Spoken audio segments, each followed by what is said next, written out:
বলো তুমি আমাকে কি দেখে পছন্দ করেছো? আমি আমার দৃষ্টিতে পৃথিবীর সবচাইতে সুন্দর পুরুষ হচ্ছ তুমি। আর আর তুমি উপরে যতই ফান করো না কেন, ভেতরটা তোমার অনেক ফ্রেশ। আর আমি এতটুকু ট্রাস্ট করি তোমার দ্বারা আমার কোনো ক্ষতি হবে না। এখন তুমি বলো, তুমি আমাকে কি দেখে পছন্দ করেছো? বলবো? হ্যাঁ বলো। তোমার চোখ একদম হরিণের চোখের মতো, তোমার চেহারা ভীষণ মায়াবী, আর তোমার ঠোঁট একদম গোলাপের পাপড়ির মতো।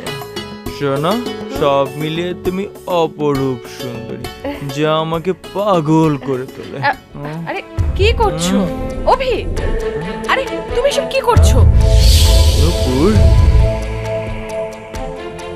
অভি তুমি কি পাগল হয়ে গেলে? সরো।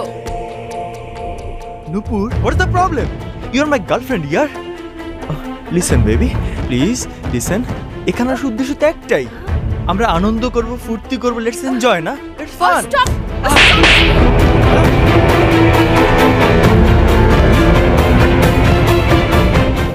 এখন আমি বুঝতে পারছি এখানে তুমি আমাকে কেন নিয়ে এসেছো।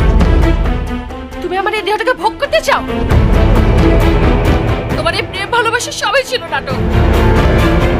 এর আগেও তুমি বাড়িতে আমাকে ভোগ করতে চেয়েছিলে। আমি বোকামে তাই বুঝতে পারিনি। তোমার ফাঁদে পা ফেলে আমি এ পর্যন্ত এসেছি। আর এখন বুঝলাম তুমি আমার ভালোবাসা কখনোই পেতে চাওনি, চেয়েছো শুধু আমার এই দেহটাকে।